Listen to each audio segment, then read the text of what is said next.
All right, okay, thank you. Welcome to everybody. Today, Dr. Antoine will present some cases as a continuum of the previous presentation, some cases on a PCI of anomalous coronary vessels. So Antoine, please, Okay. the podium is yours.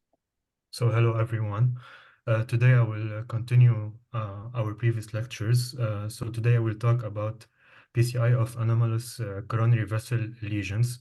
I will have a case of anomalous right coronary artery originating from the left sinus. So this case was reported by Dr. Huang, which is a doctor from Johns Hopkins. So this is a 35-year-old South Asian man with a history. He is a heavy smoker with a family history also of cardiac diseases. So he presented with a new onset of chest pain since several hours. So as you can see on the ECG, the patient has ST segment elevation and inferior leads in leads 2, 3, and AVF with development of ischemic Q waves. So the STEMI team was activated, and when you look on the ECG, we suspect a culprit right coronary artery lesion based on the ECG we have. So the angiogram first, the left system was visualized. You can see the left anterior descending artery with moderate to mid plaque, and the left circumflex artery we have a distal plaque, but it's a small vessel, small diameter vessel in the distal part. So now it was time to try to visualize the right coronary artery. So first, this procedure was done by femoral approach.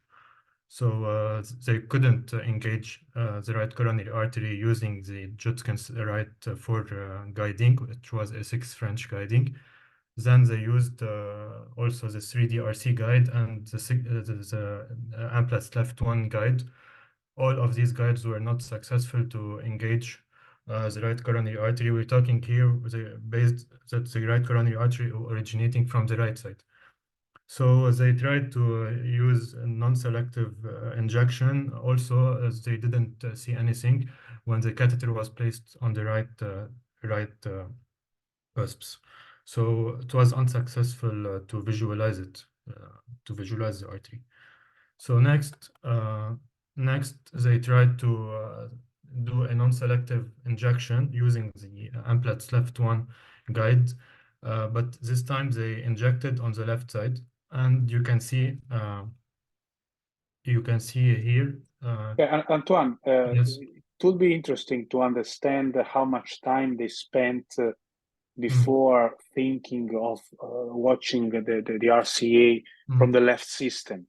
This is important because yes. in an emergency like this one, you have to be fast. Mm, So wasting 30 minutes or mm, 25 minutes yes. in doing a lot of contrast with the orthographies is not advisable, in my opinion.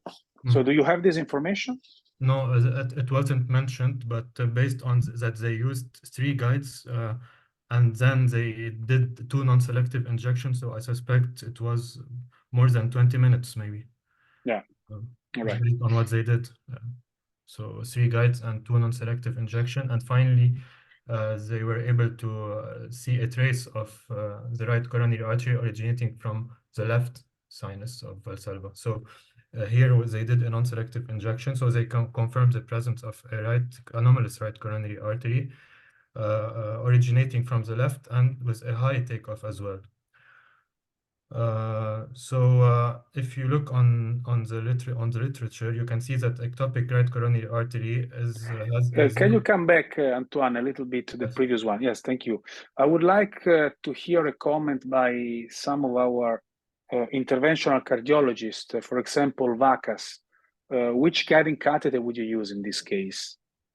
Yes, thank you very much for your question. This is aberrant origin of the RCA, and to my approach is that if I didn't found RCA in the one or two at most 2 non-selective injections, then I take what is my approach is that I draw a line from the right cornicus towards the left cornicus horizontal line. like a 45-degree axis. And then accordingly, I guide my catheter and pulling up towards the left side, because most of the time it is towards the left side. And to me, this is definitely difficult to engage, and Judkin left or XP guide would help in this case, especially. Which one? Sorry, I didn't get the Judkin, type of Judkin left. Judkins. Yeah, Left. Judkin, Okay. Judkin left or It's sort XP of a guide. JL Yeah, 35 exactly. or 4. Exactly. Yeah. 4. Okay, so you would use the same that you used for the Yeah. left. And Krupal, what do you think? Which would be your choice in terms of guiding catheter here? Yes, actually, yeah, thank you for the question, sir. And practically, I have done a few of such cases. And it's very easy with this EBU, like the left one, as a guiding catheter. For diagnostic, like in case of radial, we just have to come a little bit like upward and go a little anteriorly, and we can easily see with for diagnostic, like with the help of Tiger catheter only. But for the for intervention, EBU is best, like the left EBU for the EBU. Yeah. Okay. And also Judkins also takes the curve, kind of a smaller Judkins 3 JL3 can take the curve. Okay. And Wojciech, hello everyone. When I have got a problem with diagnostic catheter to engage the RCA, I take the catheter for the PCI, and quite often it's all right. Also for the diagnostics, and sometimes I have go wire inside the catheter, and it's also quite sometimes it's quite easy to gauge the vessel. However, in such case, I would choose the ambulance left one. Yeah. So it is also for me the catheter, which usually I don't have the problem to engage the anomaly of the RCA. So this is my way. Yeah, thank you. I think that the three of you have said, have different approaches. The first two from Marcus and Krupp are quite similar. I would say that all of them are wise. In my opinion, as per my personal experience, I would use an Amplatz AL, maybe 1, if not AL2. In these cases, with an AL2, you can also engage the left. So you can go with the left and then the right. So yeah, that's fine. Thanks. Please, Antoine, go ahead. Okay. So if you look on the literature, you can see that ectopic RCA originating from the left cusp occurs in 0.92% of cases. So it's not a very rare. So we'll see it. We'll see it many times. It's more common than left circumflex artery originating from the right cusp, which is about 0.67%. So we should always think about it when we don't find easily the right coronary artery. So the diagnostic angiography in that case, so they didn't, with the AL1, with the Amplatz left catheters, they were able to see the trace of the artery, but they were not able to engage it. So then they used as a second catheter an EBU catheter as well, EBU 3.0 and EBU 3.5 without success as well. Then JL catheter, and they even used cabbage catheters without success as well. So it was a very challenging case. So they were thinking of starting thrombolytics because they were not being able to engage this artery. But they tried the last time with an AL2 Amplatz left 2 guide catheter, and they were able to engage it. Now, if you look on this artery, so you can see there's a subocclusive lesion on the distal on the distal part of the right coronary artery. So it was a culprit vessel causing the myocardial infarction. So now, what is the approach? What to do in that case? Should we use should we use a workhorse wire to engage it, or should we use a hydrophilic wire to engage it? So the author of this case suggested that it's better to start by using a hydrophilic wire like a pilot 50 wire instead of using a horse wire like we use in normal cases. So here they used a pilot 50 because because he said that when we use a workhorse wire, the risk that the guide will be pushed back due to wire friction in such cases. So the recommendation is to start by using a hydrophilic wire. And we can also use microcatheters for more support, because here we don't want to lose to go out of the vessel, because it will be very hard to re-engage it again. So we need to make sure we use the right materials in order to not lose the access again. So if we use a workhorse wire, we need to make sure that when it starts to kick back, we need to, in that case, stop advancing the wire and leave it where it is. And in that case, we try to advance a second wire as well. So either we advance a second wire, or we use also a microcatheter to increase the support. And we can also what we can also do is to inflate a balloon and the ostium in order to anchor the guide. So to summarize it, so start by using a hydrophilic wire such as pilot 50 wire. And if we use a workhorse wire, we need to stop advancing it when the guide is start kicking back, and we keep it in place, and we try to advance a second one. We use a microcatheter, as we said, and we can also use a guide liner as well, so a guide extension for more support even before we cross the lesion by the wire. So this was the recommendation by this case. When they used the BMW wire, so it only got to the proximal RCA, and it starts pushing the guide back. So the pilot 50, it passed smoothly to the distal vessel, and it crossed the lesion. It was probably better to start with it. And there was a guide liner inserted also over the pilot 50 wire, and they were able to advance 2.5 times 18 millimeter drug eluting stent, and it was post-dilated by a 2.75 millimeter times 3.0 non-compliant balloon at the end.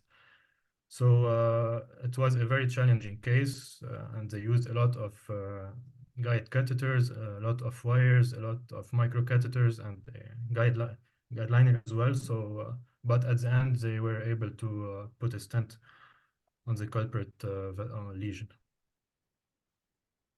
So take-home message, I already mentioned all of these things. I will not repeat, but I looked on the literature as well to see similar cases. There is no clear recommendation on the clear steps to do in similar cases, because there's not a lot of literature about it. But I found an interesting paper about this. You can see it's like a case series of anomalous right coronary artery originating from the left sinus of Valsalva. They classified the origin based on you can see A and B and C. So origin A is above the left coronary artery, and origin B is originating from the left sinus but below the left coronary artery, and origin C, which is close to the left coronary artery. And they suggested that when we have type A, they had 8 cases, so they summarized that Judkins left was the most successful catheter to use, and the best approach was to use a femoral approach. While when we have a type B anomalous RCA, the best to use was an EBU 3.5 with also a femoral approach. And when you have a type C, like I show you here, the best is to use an amplat left 1 or an amplat left 2 also by femoral approach. And if we're in a radial approach, the Judkins left 4.0 was the best. But here they have only 17 cases, so also it's not a study with a big sample size. It was just 17 cases, but they found these conclusions. And here is a few examples of type A where they used just stents left, and type B where they used EBU, and type C where they used Amplatz left catheters. You can see also that it's very time consuming. So you can see here when the first patient, this one have 11 patients. So the first one, they used 1, 2, 3, 4, 5 guide catheters in order to be able to engage the artery, and the fluid time was 17.5 also. So you can see that in all these patients, the minimum one was this three catheters, while you can see there's patients with more than 6 catheters. This was easy. Yes. Yeah. So the rest it doesn't see. Yes. Yeah. So it's always challenging, and it's always time consuming, and we need to use multiple catheters. And if we were not able to engage it, sometimes we need to use thrombolytics as a last resort if we were not able to engage the artery. So that was it. Yeah. You are done? Yes. Or you have... All right. So thank you. This was an interesting case, technically also stimulating. When you face these cases in an ACS unstable patient, first thing to do is to keep the patients, not the patient, but the patients, and try to follow a few simple lessons like those that you have depicted now, and do not panic. This is very important about that. I would like to understand if there are questions. I think that this is a quite technical lesson, so I think that Jacinth and Sarah don't want to comment on this. Actually, okay. Can I ask a question? Yeah, of course, you have to. Okay. It's a pleasure. Okay. So I was wondering, when Dr. Antoine mentioned that we have to use many catheters in these types of, how can I say, anomalous or coronary arteries. So my question is, as physicians, because I'm not really experienced in that field much, but as physicians, would you recommend thrombolytics or open heart surgery when you get to a certain point where you realize that it's not working? So what do you really recommend? Antoine, please reply, and then I will give my opinion on that. Yes. So in such case, this patient was already in the cath lab, and we already saw the left coronary, the left anterior descending, and the left circumflex artery, which were we don't have significant lesions. So I think if we were not able to engage the right coronary artery, it's best to use a thrombolytics and see if the patient will improve or not, because in many cases the thrombolytics can work. So I think it's better to start with thrombolytics if we were not able to engage the artery. It's my opinion about it. Yeah. Okay. The thrombolytics actually are, a possible solution. I think that from the perspective of an interventional cardiologist, it is really the last stage for a patient. First of all, you can use them only in STEMI patients, and then you should use them within the first hours after the occurrence of STEMI, because later they have been associated with an increased risk in complications. So, for example, this is an inferior STEMI.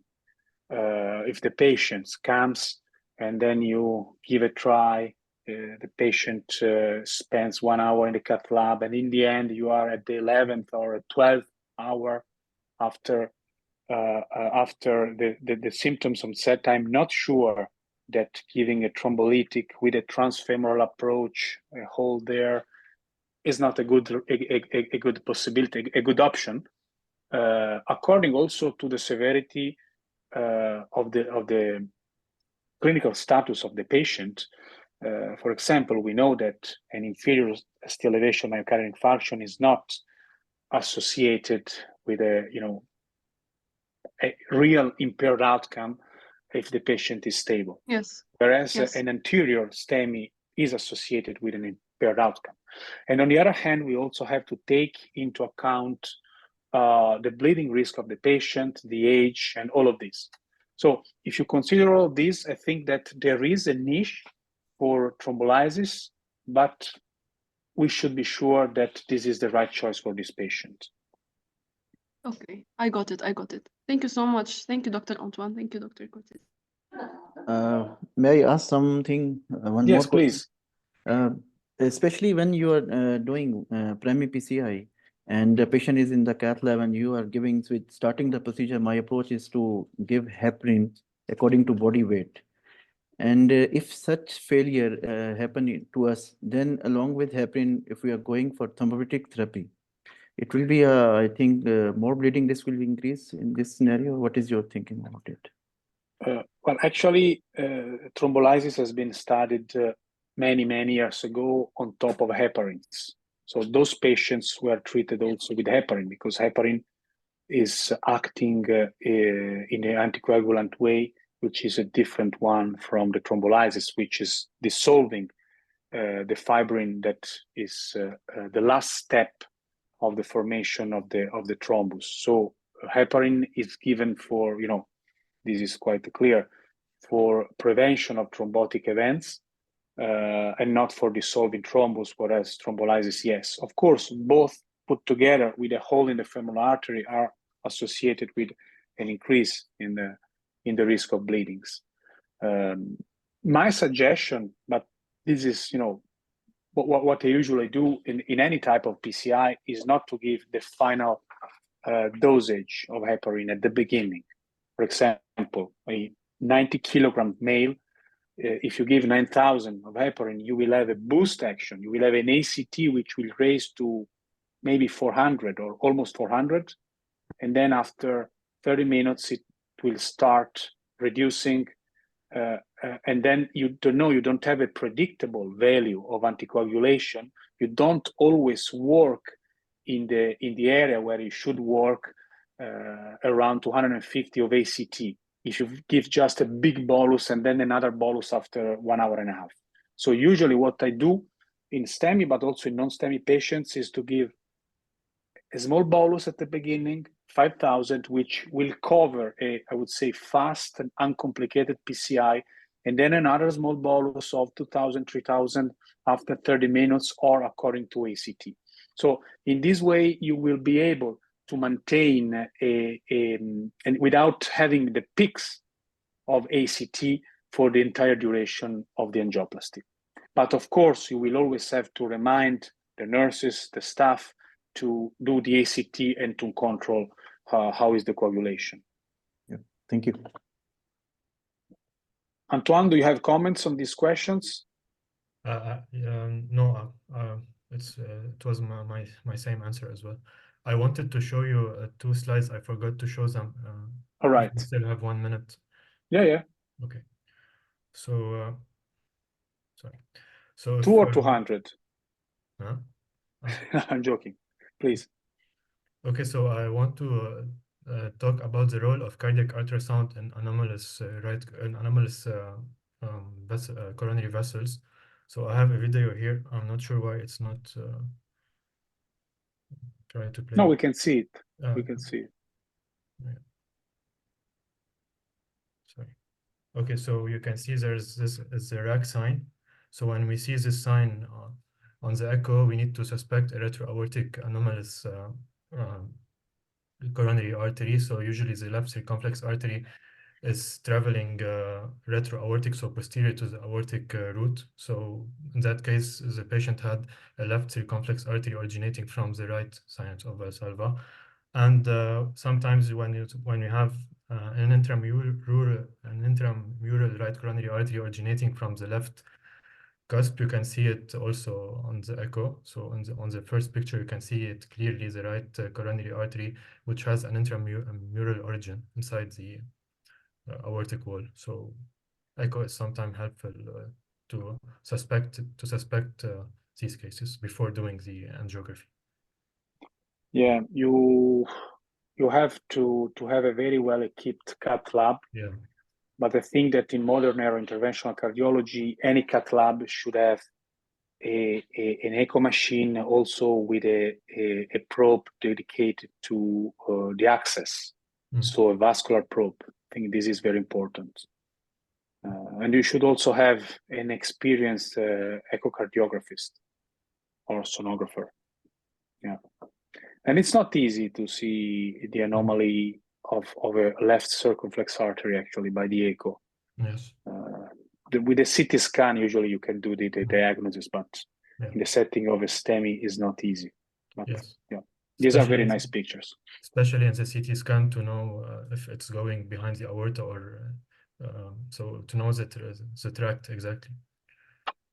Yeah, this is an important point that you pointed out.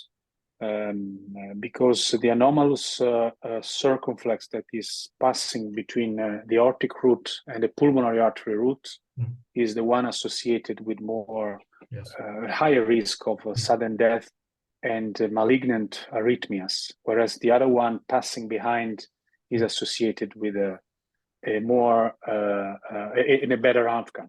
Yeah. Yes, this one is benign. It's retroaortic. It's benign. Yeah. Nice. May I ask a question? Yes, please. Frequently, Antoine, do you face such a challenging patient in your center, like based on your experience? I saw a few cases, but it's not a lot, so I don't have a lot of experience in such cases. No, but in general, like if you consider your center, how frequently these kind of patients will be? So it's like it's the same as the literature, so it's around 0.5 maybe or 1%, not more. Yeah, I think that in this 1% of all coronary artery, coronarographies that you do, also minor types of less important types of coronary anomalies are there. Those associated with an important modification in the anatomy are maybe less than that. Maybe it's, yeah, as you said, between 0.2 and 0.5. Yes. Thank you. All right. So if there are no more questions, I think we can stop with the lesson and pass to the next part. All right, Lisa, please stop the recording.